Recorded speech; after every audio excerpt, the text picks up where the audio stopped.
আসসালামু আলাইকুম। আজকের ভিডিওতে থাকছে গ্রাম বাংলার ঐতিহ্য হাত দিয়ে ধান কাটার ভিডিও। যতদূর চোখ যায় চারিদিকে ধান আর ধান খেতে ভরা আমাদের এই চরণবিল। ধানের এই মৌসুমে মানুষজনরা প্রতিটা দিন খুব কর্মব্যস্ততার ভিতরে কাটান। দূর দূরান্ত থেকে ধান কাটার এই সময়টায় আসে গ্রাম বাংলার লোকজন। তো শুনুন তাদের মুখের কিছু কথা। বাড়ি কোথায় আপনার? রাজশাহী জেলা, থানা বাগা, গ্রাম যোত্রাঘো। কতদিন আগে আসছেন আপনারা? এই নিম্নে 14 দিন আগে। 14 দিন আগে। কতজন আসছেন আপনারা? 28 দিন। 28 জন। হ্যাঁ, কাজ কতদিন করলেন? 14 দিন, আজ 15 দিন। 15 দিন। যাবেন কবে? কালকে যাব। কালকে যাবেন। আচ্ছা আচ্ছা আচ্ছা, ভালো থাকেন ইনশাল্লাহ। এই লোকজনগুলো এসে গৃহস্থের সাথে যোগাযোগ করে জমি দেখিয়ে নিয়ে ধান কাটা শুরু করে। বন্যার পানি নেমে গেলে বাংলার মাঠগুলোতে শুরু হয় ধান লাগানোর প্রস্তুতি। ধান পেকেছে মাঠে মাঠে, কৃষকের যাচ্ছে ব্যস্ততার সময়। ক্ষেতের পাকা ধান কেটে দলবদ্ধ হয়ে কাজ করেন এ সকল লোকজনেরা। নানান প্রজাতির বোরো ধান লাগানো হয় আমাদের এই চরণবিলে। চরণবিলের প্রধান ফসল হচ্ছে এই বোরো আবাদ, ধানের ফসল। আবহাওয়া অনুকূলে থাকলে চরণবিলে ধানের বাম্পার ফলন হয় প্রতি বছর। এবছর ইনশাল্লাহ খুব ভালো ফলন হয়েছে আমাদের এই চরণবিলে। চরণবিলে কার্তিক মাসে সাধারণত ধান লাগান কৃষকেরা। আবার ধান কাটা হয় বৈশাখ মাসে। বন্যার পানি নেমে গেলে ধান কাটা হয় বৈশাখ মাসে। হালকার ঝড় বৃষ্টির ভিতরে চলে প্রতি বছর ধান নেওয়া।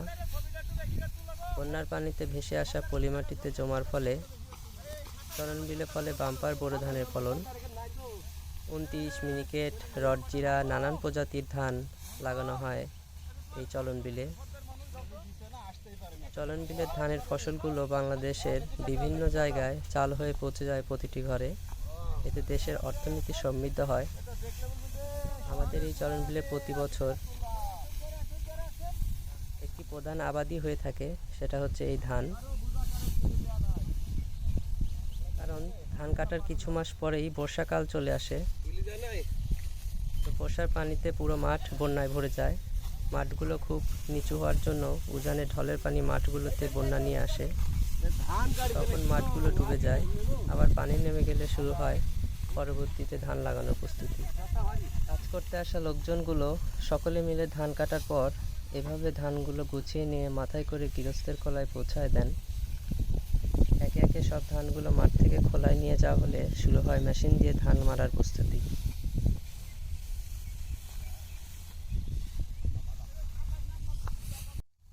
তো দেখেন ধানের বোঝাগুলো কত সুন্দর করে বাঁধার পরে মাথায় নেন লোকজনগুলো।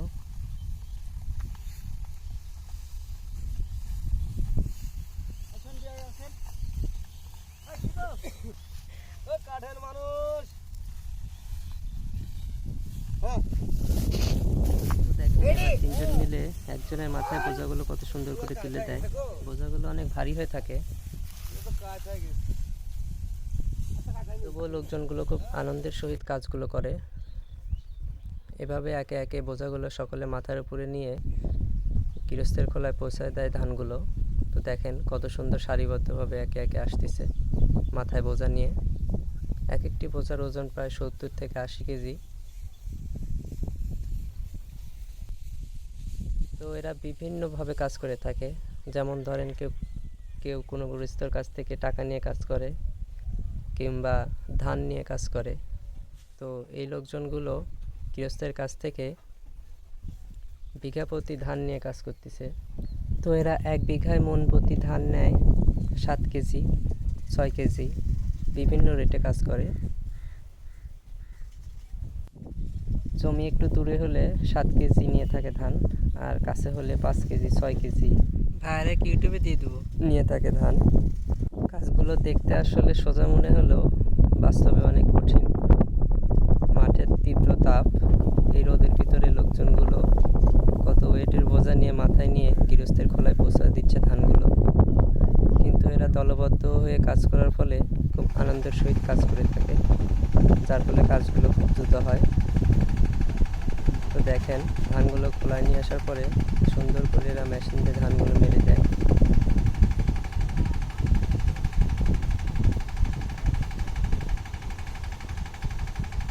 তো এভাবে আস্তে আস্তে পুরো মাঠের ধানগুলো কাটা হয়ে যায়, আর লোকজনগুলো তাদের পারিশ্রমিক পেয়ে খুশি হন এবং গৃহস্থ ধানগুলো পেয়ে খুবই আনন্দিত হন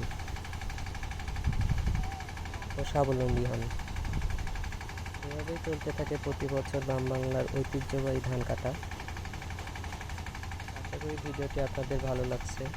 ভিডিওটি ভালো লাগলে অবশ্যই একটি লাইক ও কমেন্ট করে যাবেন ইনশাল্লাহ।